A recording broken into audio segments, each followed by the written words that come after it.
금강반야 바라밀경.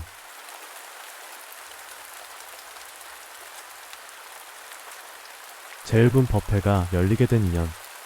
여시아문. 이와 같이 나는 부처님의 법문을 들었습니다.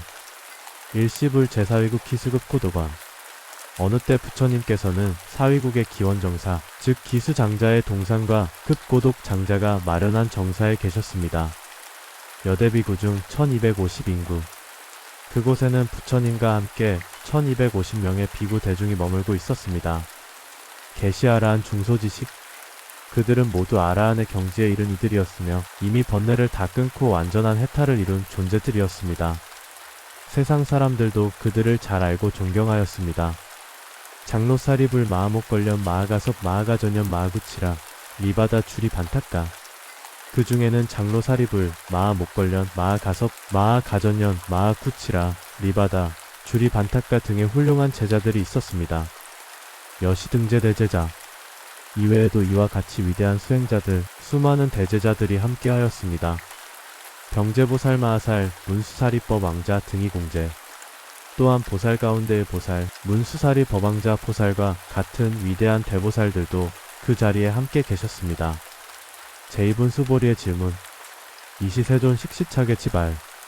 그때 세존께서 아침 공양하실 시간이 되어 법복을 정갈하게 입고 바루를 손에 들었습니다. 입사위 대성 걸시거기 성중 차제거리 환지본처. 사위국 대성 안으로 들어가 집집마다 탁발을 하셨고 모든 과정을 마친 후 다시 정사로 돌아오셨습니다. 반시클 수이발 세족이 부자이죠. 공양을 마치신 부처님께서는 법복과 바루를 거두고 발을 씻은 뒤 자리에 앉아 선정에 드셨습니다. 시 장로 수보리 제대중중. 그때 대중 가운데에는 장로 수보리가 있었습니다.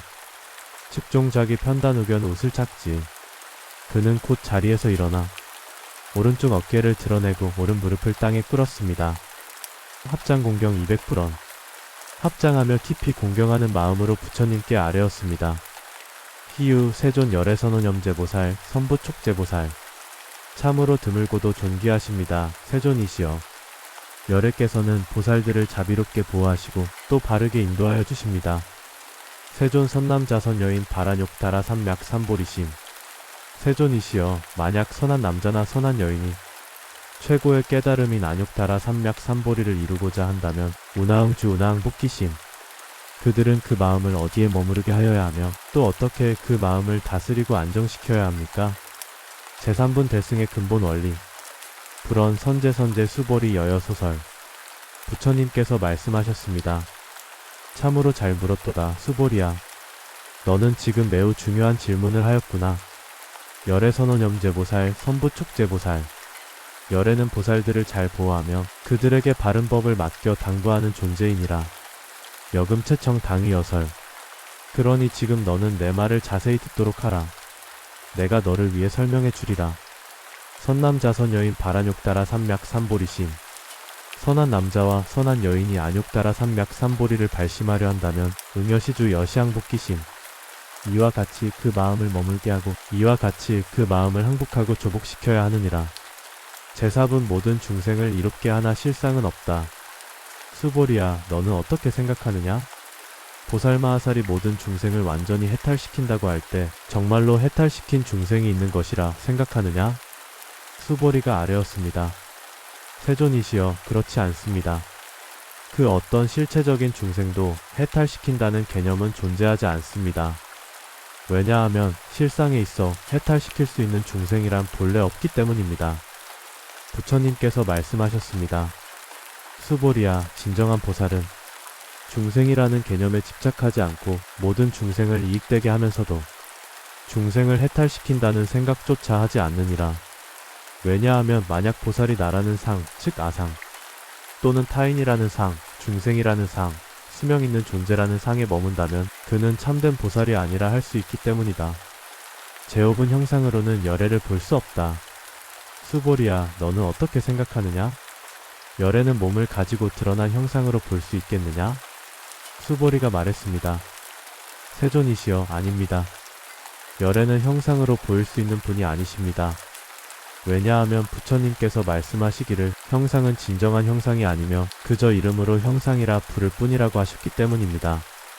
그러므로 수보리야, 형상이 있는 모든 것들은 모두 허망하고 덧없는 것들이니 만일 사람이 형상으로부터 열애를 본다면 그는 곧 참된 열애를 본 것이 아니니라. 오히려 형상에서 벗어나 무상의 상태에서 열애의 진정한 존재를 볼 수 있느니라. 제육분 청정한 마음으로 행하라. 수보리야, 보살은 마땅히 청정한 마음으로 보시해야 한다. 즉, 보시를 할 때 내가 보시하고 있다는 생각에 머물지 말고 받는 사람이 있다는 생각에도 머물지 말며 주는 물건이 있다는 상에도 머물지 말아야 한다. 왜냐하면 상에 머물지 않고 보시하는 것이 참된 복덕을 짓는 길이기 때문이다. 만일 어떤 사람이 칠보로 삼천 대천 세계를 가득 채워 보시한다 하더라도 다른 어떤 이는 이 경의 한 개송, 한 구절이라도 깨달은 마음으로 지니고 낭독하며 남에게 전한다면 그 공덕은 전자의 보시보다 훨씬 크다고 할 것이다. 그러므로 수보리야, 보살은 상에 머무르지 않고 자신의 행위조차 내려놓는 마음으로 행하라. 제7분 보살의 복은 무한하다. 수보리야, 너는 어떻게 생각하느냐? 삼천 대천 세계의 모든 미세한 티끌들이 많다고 생각하느냐? 수보리가 대답합니다. 세존이시여, 매우 많습니다. 그 수는 셀 수 없을 정도로 많습니다. 부처님께서 말씀하셨습니다. 수보리야, 열애는 이 미진들조차도 실제 존재하는 미진이라 여기지 않으며 그저 이름으로써 미진이라 부를 뿐이니라.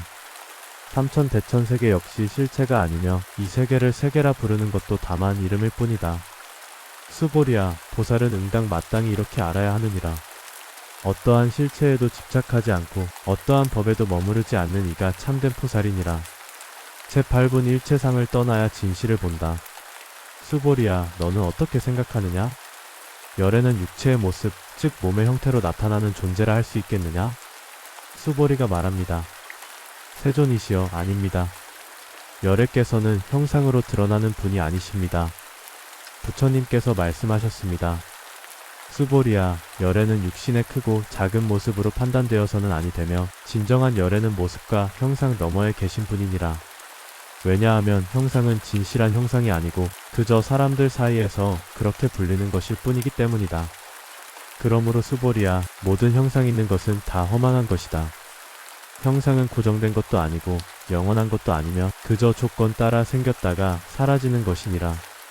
만일 누군가가 형상 속에서 열애를 보려 한다면 그 사람은 진정으로 열애를 본 것이 아니다. 참으로 열애를 본다는 것은 모든 상모양과 개념을 떠난 상태에서 보는 것이다.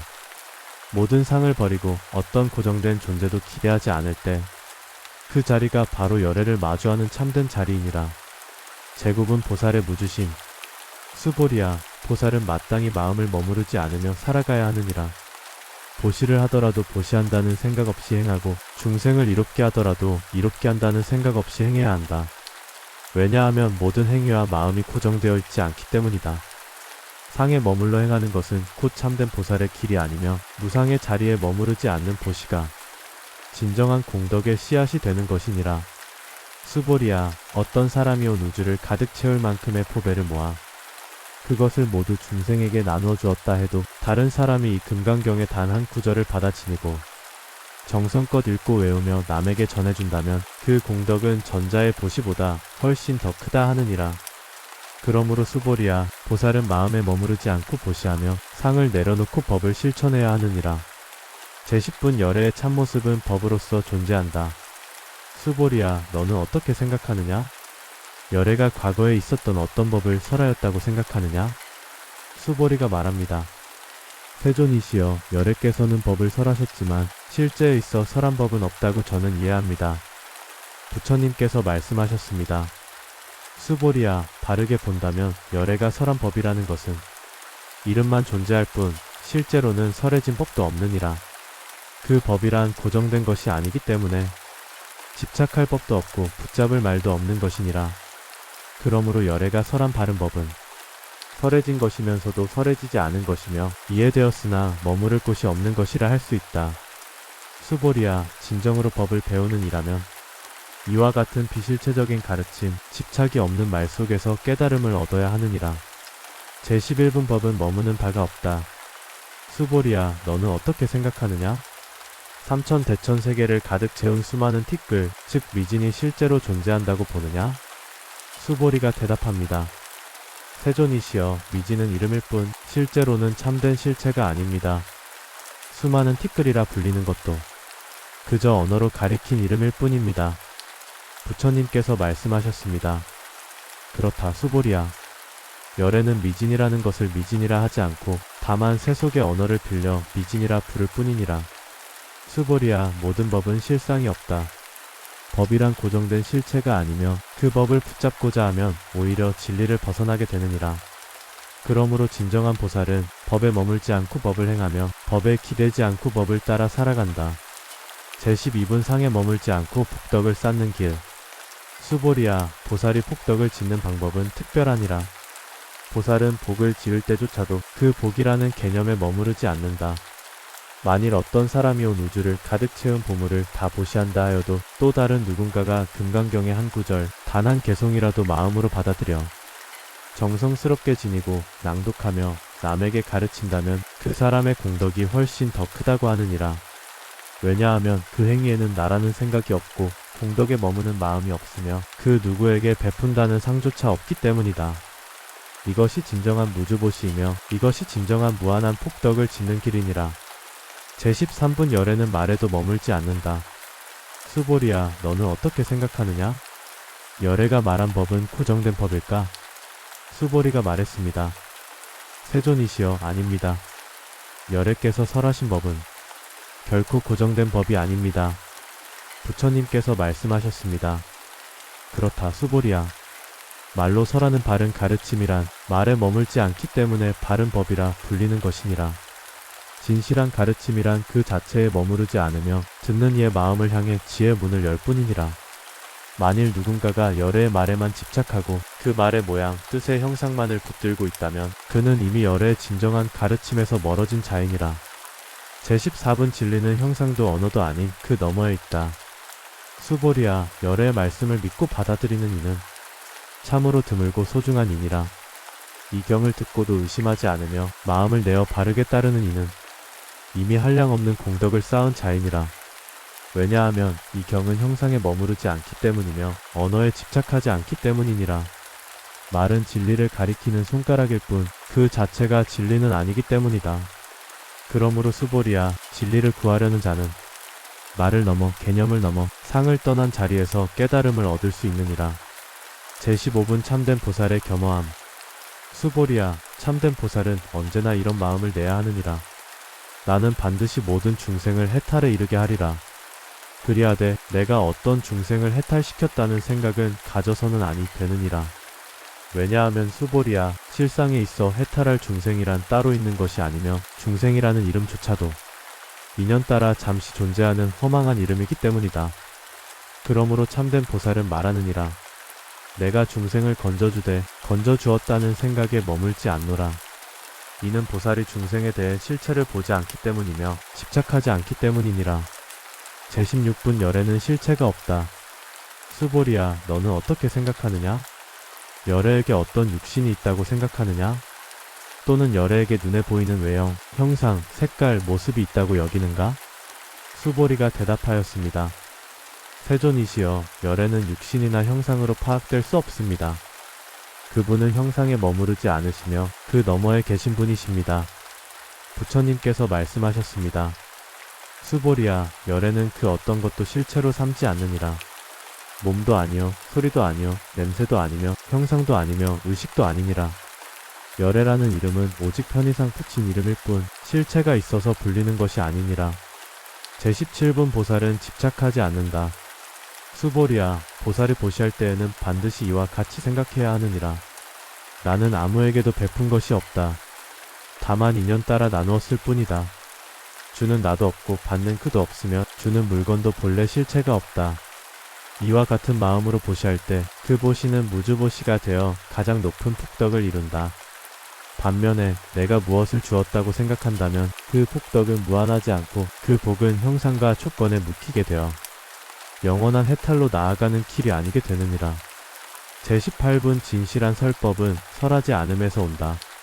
수보리야, 열애는 법을 설하지만 설한다는 생각조차 없이 설하고 있느니라. 그 말은 열애의 가르침은 진실하지만 그 진실은 말로 규정되지 않으며 그 내용은 고정되어 있지 않다는 뜻이다. 열애의 법은 형태도 없고 머무름도 없으며 모든 언어와 형상을 초월한 자리에서 이루어지니라. 그러므로 수보리야, 누구든 열애의 법을 듣고 집착하지 않는다면 그는 곧 열애의 진실한 뜻을 깨달은 자이니라. 제19분 열애의 진실한 모습. 수보리야, 열애의 진정한 모습은 따로 있는 것이 아니다. 열애를 외형으로 보려 하거나 그 말 속에서 진실을 찾으려 한다면 그 사람은 열애를 보지 못한 것이니라. 참된 열애는 형상을 떠난 자이며 이름을 넘어선 자요 모든 개념과 언어를 초월한 자이니라. 그러므로 열애는 머무르지 않으며 설하지 않으며 얻은 바가 없으므로 열애라 불리는 것이니라.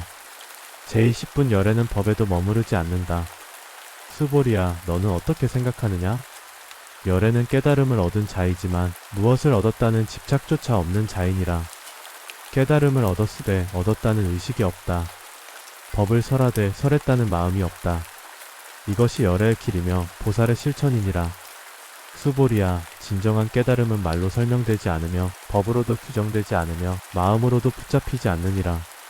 그러므로 열애는 말없이 설하고 설하되 설하지 않으며 깨달으되 얻은 것이 없는 이가 되느니라. 제21분 공덕의 진정한 의미. 수보리야, 만약 어떤 사람이 삼천대천세계의 칠보를 모아 모든 중생에게 보시를 한다 하더라도 다른 어떤 이가 금강경의 한 구절을 받아 지니고 성실하게 낭독하고 실천한다면 그 사람의 공덕이 훨씬 더 크다 하느니라.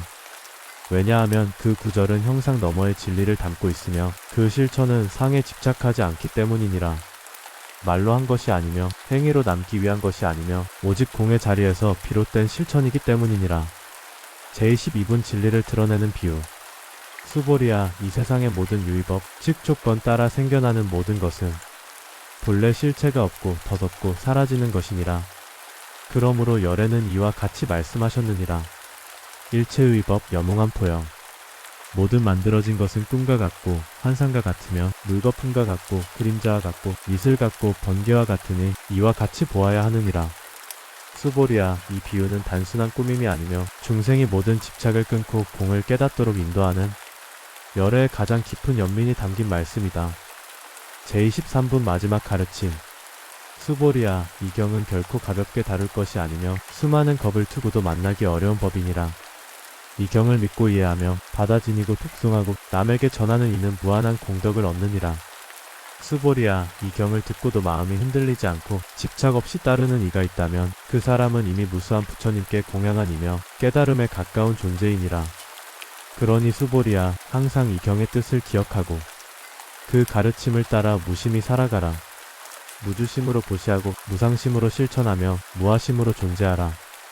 그것이 곧 진정한 금강의 지혜를 살아가는 길이니라.